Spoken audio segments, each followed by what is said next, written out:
Cairo, Seattle. It's time to get schooled with the professor, John Clayton. Welcome to Schooled with the Professor, and the topic today is running backs in the National Football League. And joining us right now, the recently retired Justin Forsett, who I would imagine is really enjoying retirement. A little bit of a surprise that you picked this year to do it, but what's the best part of being retired as a National Football League player? The best part is not being tackled by 300-pound men on the daily. Yeah, I mean, because when you look back, I mean, how do you survive that type of pounding? Oh man, lots of ice and lots of prayer.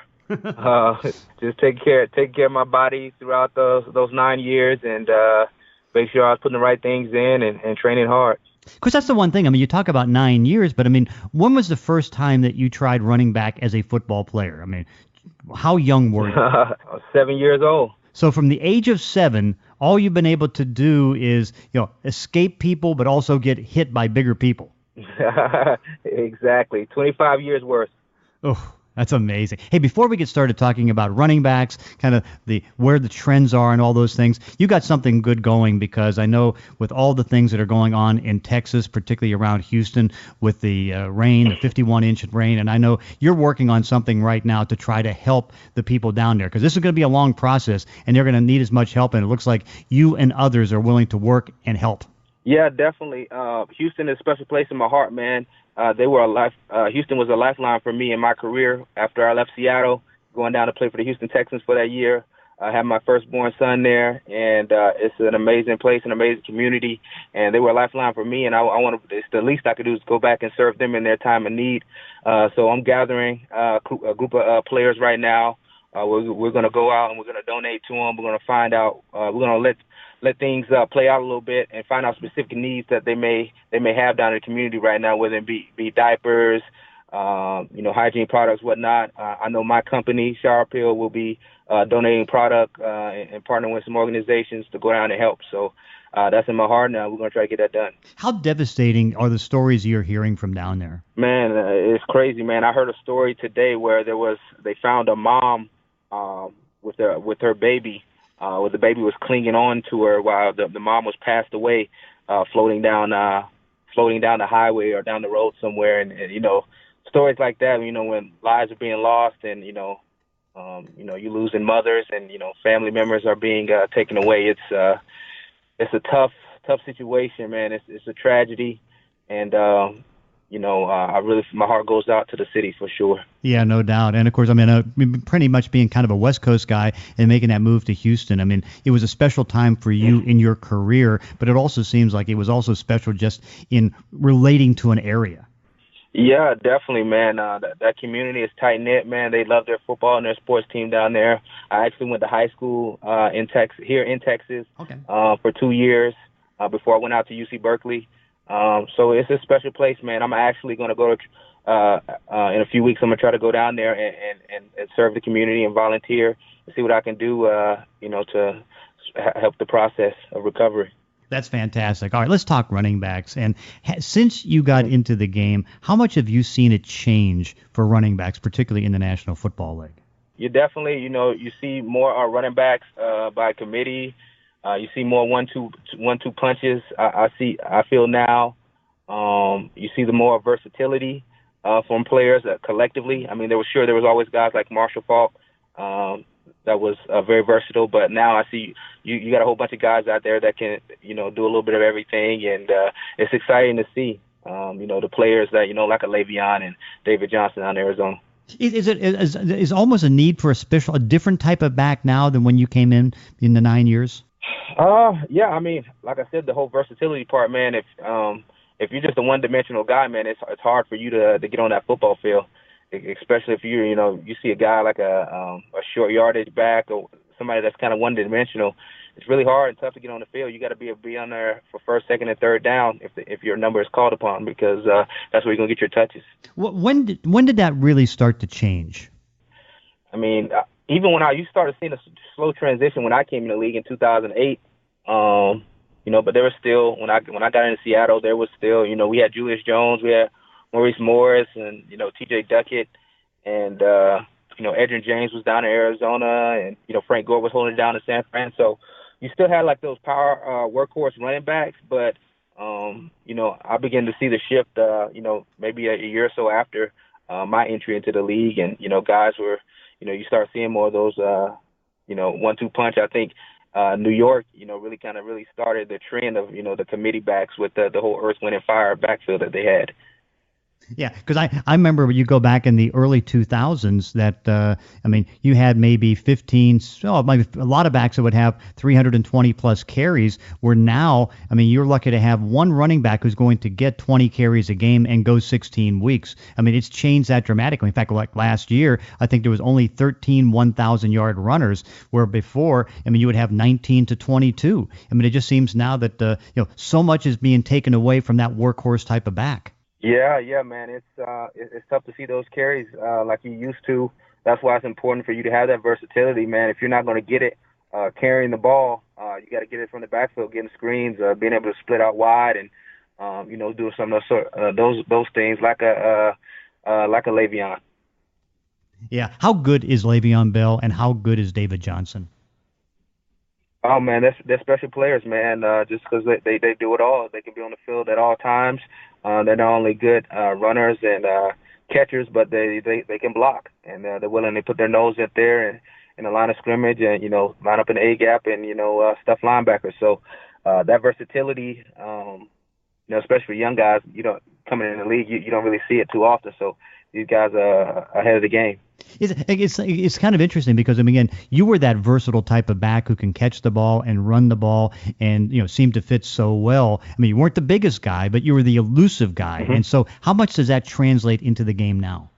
It's a big part of it, man. Being able to catch the ball, make people miss, be elusive, and versatile is important, man. It's something that for guys like me that may not fit the bill, by industry standards. If you want to get on the field, you got to show your versatility, whether that's catching, running, blocking, returning, whatever it is. Those things are going to be able to keep you and help you have longevity in this game. How would you, because it's funny because, 2008, and you bring that up, and I think that's perfect because, I started charting it, and very few, right now I don't think there's been any back that's come in here since 2008 that's been able to get 10,000 yards. You certainly have Adrian Peterson from the year before. Marshawn Lynch is on the verge of doing it. Matt Forte is on the verge of doing it. But it just seems that the way things have been taken away from the backs, it's like, those 10,000-yard backs now are so rare. Yeah, man, it's hard to come by, man, especially when, teams are passing a lot more. It's just tough. It's tough to come by when you're seeing those special guys that, I think Zeke, if he keeps going on, what he did last year, he may be one of those guys to be able to have some of those numbers, but those guys are few and far between now. What's it going to take for backs to become workhorses again? Because then one thing we've seen is that not only does it affect the number of carries, but it also affect the paydays of the guys. Because, what the highest paid running back, except for Le'Veon Bell, is on a franchise tag, is, $8.25 million, and that's dropped down from 14 when Adrian Peterson had a deal. I think it's going to come back around. It's just only a matter of time. I think it all comes back full circle. But just right now, it is what it is, and guys are, heavy. These quarterbacks are getting paid a lot of money to throw the football. Our time will come, and those special guys. So I'm rooting for a guy like Le'Veon to go ahead and get that big payday, and make a statement for the backs. He had an interesting thing that he did. He came back and he says, you know what? I caught 75 passes on 12 games last year. I should be paid like a wide receiver. And, of course, his teammate, Antonio Brown's the highest paid wide receiver at $17 million. And so he said, me being the top back and me being a pass catcher, I should get $16 million to $17 million a year. Unfortunately, that was shot down immediately, so it looks like he's going to come in a couple of days, sign the tender at $12.12 million, which still is not a bad payday. Right, it's not a bad payday, but I love what he's doing. He knows his worth and his value to that team, and I think everyone outside has seen his production for that team for the last couple of years. He deserves the pay that he gets, and hopefully they'll come back around and they can work things out where he can get that big payday, but he just got to go out there and show it again one more year.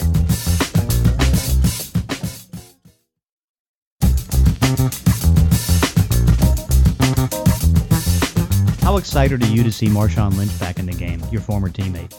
Oh, man, it's awesome to see him, man. I actually got a chance to see him a couple of days ago when they played the Cowboys out here in Texas, and I spoke at Chapel. So it was good to see him, man. He looks very, very lean. He reminds me of what he looked like when he was in college, man. He looks really good.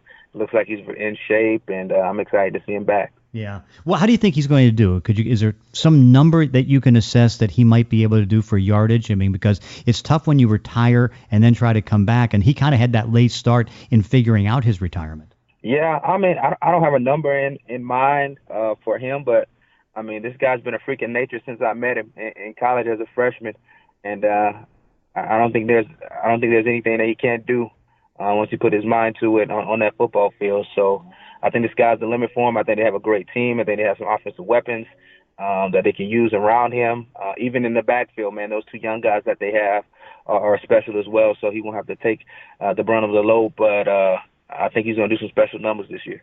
Did you think he was ever going to come back? I didn't, honestly. I didn't think he would come back. I knew he at his time up in Seattle, he had some injuries at the end of his career, so up there. So I was kind of thinking that he was done, but he surprised us all. Yeah, he really is. I mean, when you look in the type, because again, he's different than just about any back. How would you was there anybody you can compare him to? I mean, I would have to go back and almost into the 1970s. Back in the 70s, whether it was Earl Campbell, Franco Harris, John Riggins, the running back of choice, I guess, was almost that big, almost fullback type of guy. And, with Marshawn, he was so elusive with his feet and so quick, but also so powerful. Yeah, man, it's hard to peg him, man. He's special, man, because, he has that size, like you said, he's big, but he's so elusive. I mean, he can do so many things. He has great hands out of the backfield. I mean, he can line up and throw the ball, too, if you want him to. So he does it all, man. It's hard. I guess he's starting his own category, man, the beast mode category. What was he like as a teammate? Oh, he was great, man. He loves his teammates. Give you the shirt off his back. He's always having fun, always a positive energy to be around. I know for me, he always encouraged me, just not to be too serious out there, man. Just have fun and enjoy the moment. So that's the kind of personality he has and the kind of person he is. But also, I mean, you and Leon Washington and some of the other backs, Michael Robinson. I mean, you made it easier for him, and kind of made that kind of a nice family type of environment for the backfield and the backfield room. Yeah, no, it was awesome. When we had our group there, man, it was a special group. We weren't able to stay together too long, but it was definitely a good group to be around and kind of feed off each other on the field and off the field. It was definitely a family vibe for sure. Yeah, no doubt. And, of course, I mean, it was so successful on that. And, again, it's great to see him back. Okay, so now with the variety of running backs, I mean, do you break them down into different type of categories? I mean, like, for example, you have Marshawn and Eddie Lacy as kind of the power backs. You have the elusive backs. I mean, how many different type of backs are there now in the National Football League? Man, there's many kind, man. You always got your big power back. You got your third down back. You got your all-around back like a Le'Veon and David Johnson. You got your scat backs. There's many different categories that people can fit into. But like I said earlier, man, that the more you can do, the longer you can stay. Having that versatility and longevity is important. And but it's good to see different guys being used in different scenarios and making the running back position look good. That's great. Now, of course, I know that you look at the backs, and of course, you'll look at Marshawn kind of sneaking out of the locker room. And I got to ask you the success as it's going right now for your company and the shower pill. Tell me how that's going. It's going great, man. We got some big partnerships lined up with some retail shops across the country. We're doing great on Amazon. We got a good partnership with Strava, the fitness app.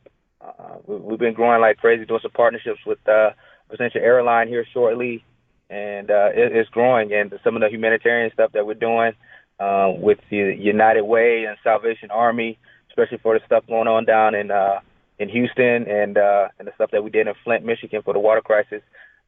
It's been awesome to see the growth and the impact that we're having.